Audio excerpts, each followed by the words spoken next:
میری موجودگی میں گوادر میں باڑ نہیں بنے گا. اگر باڑ وہاں لگا میں گوادر کے عوام سے لے کر کے اکھاڑوں گا. خود ایم پی اے گوادر اکھاڑے گا اس باڑ کو اگر وہاں کام شروع ہوا. جب گوادر کے فیصلے آپ کریں گے تو ڈیرہ بگٹی کو مجھے کرنا چاہیے. تو گورنمنٹ کا کام چور افسر کو بھیجنا ہے, کمیشن خور افسر کو بھیجنا ہے, پیسے لے کے ٹرانسفر کرنا ہے. حکومت کا یہ کام ہے. جس میٹنگ میں بیٹھا تھا تمام لوگ وزیر اعلیٰ اور کمانڈر سب تھے. میری تجویز تھی کہ لوگوں کو خام مخواہ گاڑیوں کو لوگوں کو کھڑا کر کے چیکنگ کرنا, ہاتھ اوپر کرنا, لوگوں کو تسجیل کرنے کے بجائے اب جدید سسٹم کیوں اختیار نہیں کرتے. مجھے پتہ ہے کہاں سے وزارتیں ملتی ہیں, وہ راستے بھی ہمیں پتہ ہیں, وہ کس طرح ملتی ہے وہ بھی ہمیں پتہ ہے. تو یہ کوئی کسی ادارے کو ہم اجازت نہیں دے سکتے کہ آپ کسی کو گناہ گار بے گناہ قرار دے دیں. جب بلوچستان کے وسائل بلوچستان پہ خرچ ہوں گے, سوئی گیس نکل رہا ہوا علاقہ ترقی کرے گا تو بلوچستان کی ترقی کوئی پاکستان کا ترقی پاکستان تو الگ کوئی سرزمین تو نہیں ہے. بسم اللہ الرحمن الرحیم. آپ کا بہت شکریہ آپ آئے.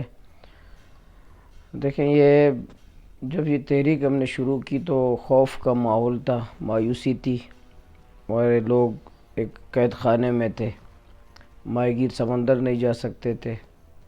وہ ہم اپنے شہر کے اندر ایک مسافر اجنبی کی طرح ہم سے سلوک کیا جاتا تھا. چیک پوسٹوں پہ ہماری تذلیل ہو رہی تھی. پہاڑ تفریح جگہ ہے ہمارے گوادر کی, وہاں بھی جانے پہ پابندی تھی.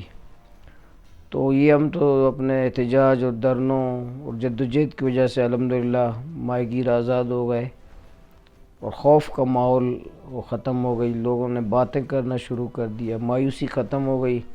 نوجوانوں نے سمجھا کہ بجائے گھر کے اندر بیٹھ کے مایوسی کے ہمیں جدوجہد کرنی چاہیے.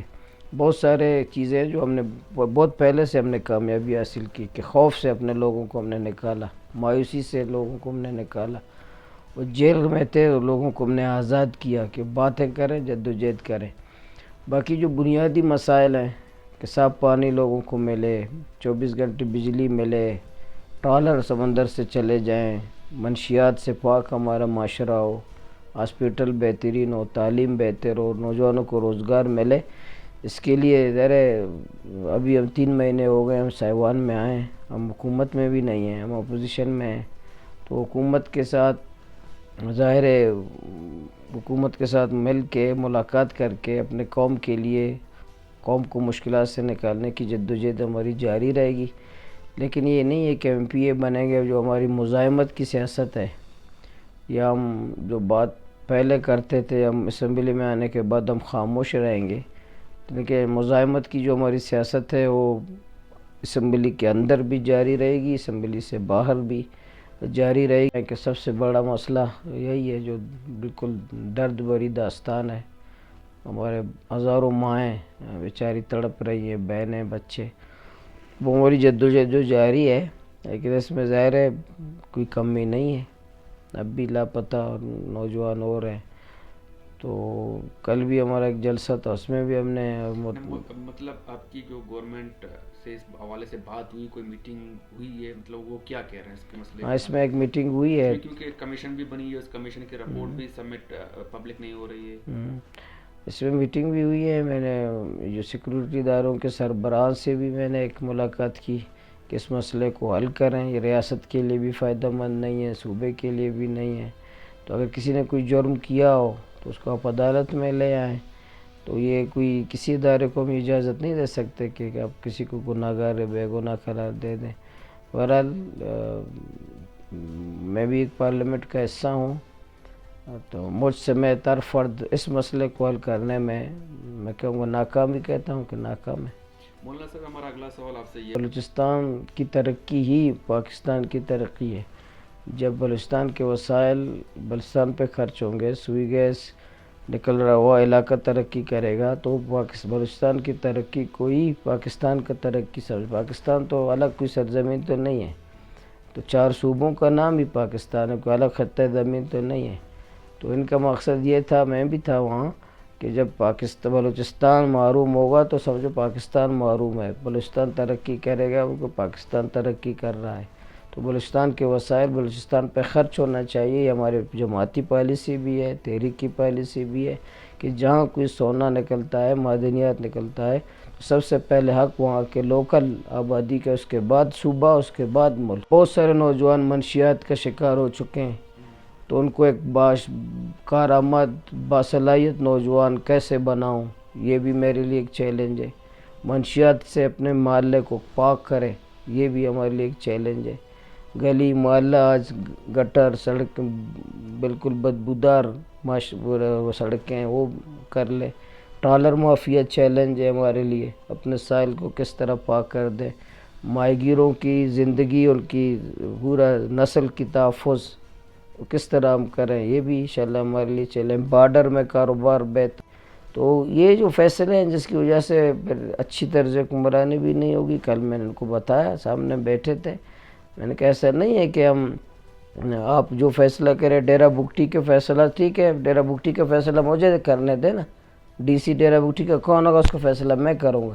جب گوادر کے فیصلے آپ کریں گے تو ڈیرہ بگٹی کا مجھے کرنا چاہیے نا۔ تو ظاہر ہے ہر حلقے کا ایم پی پھر کہا، دلیل یہ تھی وضاحت کی کہ یہ گورنمنٹ کا کام ہے، تو گورنمنٹ کا کام چور افسر کو بھیجنا ہے، کمیشن خور افسر کو بھیجنا ہے، پیسے لے کے ٹرانسفر کرنا ہے، صوبائی حکومت کا یہی کام ہے۔ تو ووٹ کے ٹائم تو آپ جب وزیر اعلیٰ کا ووٹ کا ٹائم ہوتا ہے تو آپ آتے ہیں کہتے ہیں کہ جو ایم پی مجھے ووٹ دیں گے، تو ہر ایم پی اپنے ضلع کا وزیر اعلیٰ ہے حلقے کا، ووٹ کے ٹائم ووٹ دے کے بعد کہتے ہیں نہیں ہمارا کام ہے۔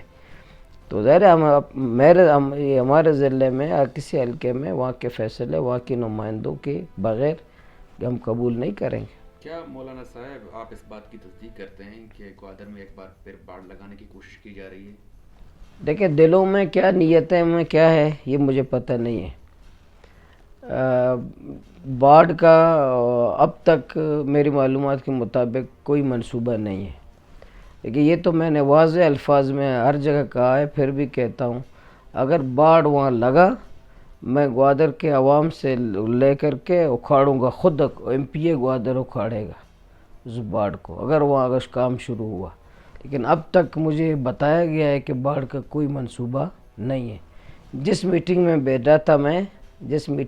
میں بیٹھا تھا تمام لوگ وزیر اعلیٰ اور کمانڈر سب تھے امن و امان پہ، وہاں گوادر سیف سٹی کے حوالے سے جدید سسٹم کے نفاذ، جدید کیمرے نصب کرنا، اور میری تجویز تھی کہ لوگوں کو خواہ مخواہ گاڑیوں کو لوگوں کو کھڑا کر کے چیکنگ کرنا، ہاتھ اوپر کرنا، لوگوں کو تذلیل کرنے کے بجائے اب جدید سسٹم کیوں اختیار نہیں کرتے تاکہ لوگوں کی بھی تذلیل نہ ہو اور کام بھی آپ کا ہو جائے۔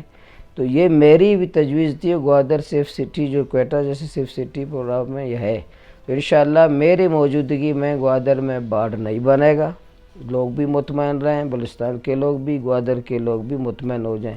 جب میں نے ٹوکن برداشت نہیں کیا، اس کے لیے 2 مہینے میں نے دھرنا دیا، تو میں باڑھ کیسے برداشت کروں گا جس کی 4 مہینے مجھے قدس نے جیل میں بھی ڈالا۔ یہ ہوگا کہ آپ حکومت کے سے خود نہیں بنے یا اسپیس نہیں دیا گیا؟ میں خود نہیں بنا۔ دیکھیں یہ کس طرح، میں ذاتی طور پر مجھے یہ لگتے نہیں ہیں، نفسیاتی طور پر یہ لوگ، تو یہ کس طرح مجھے نہیں بنا سکتا۔ مجھے شروع دن سے میں نے اسمبلی کی پہلی اسپیچ بھی میری یہی ہے کہ مجھے کوئی وزارت مزارت وغیرہ کچھ نہیں چاہیے۔ تو مجھے تو یہ منسٹری تو جب میں قدس بیزن جو تھا، جب میں دھرنا دے رہا تھا، اس وقت رات 1 بجے مجھے کہا کل آپ کا آرڈر آئے گا، مشیر فشریز آپ کو بنائیں گے، بغیر اٹھ کے مجھے مل رہا تھا۔ میں نے جیل جانے کو ترجیح دیا لیکن مشیر فشریز نہیں بنا۔ تو اس لیے یہ عہدے، یہ منصب، یہ وزارت میرا نہ شوق ہے، نہ میری خواہش ہے، نہ بڑی گاڑیوں میں گھومنے کی خواہش ہے، نہ پروٹوکول کی خواہش ہے، نہ سیکورٹی کی خواہش ہے، کسی کی خواہش مجھے نہیں ہے، شوق بھی نہیں ہے، دلی خواہش بھی نہیں ہے۔ تو یہ عہدے ملنا کوئی مشکل کام بھی نہیں ہے یہاں، مجھے پتہ ہے کہاں سے وزارتیں ملتی ہیں، تو انشاءاللہ یہ وہ راستے بھی ہمیں پتہ ہیں، وہ کس طرح ملتی ہے وہ بھی ہمیں پتہ ہے۔ اگر ضرورت پڑا تو آپ اس راستے میں جاؤ گے؟ نہیں جاؤں گا۔ دیکھیں وہ مجھے کہا گیا تھا، مجھے یہ کہا گیا تھا کہ ہم آپ کو، ہمارے لسٹ میں آپ تھے لیکن کلیئرنس نہیں ملا وزارت کی۔ کسی نے کہا، ایک اہم عہدیدار ہے، اس نے مجھے کہا اہم درست ہے کہ عہدے کوئی اور تقسیم کرتے ہیں؟ درست کہاں ہے، تو 1000% اب بلوچستان کے گدے گاڑی والے سے، پی ایچ ڈی والے سے نہیں، گدے گاڑی والے سے پوچھیں، وہ بھی آپ کو بتائے گا کہ وزارت کون بناتا ہے۔ شکریہ مولانا صاحب ٹائم دینے کا۔ یہ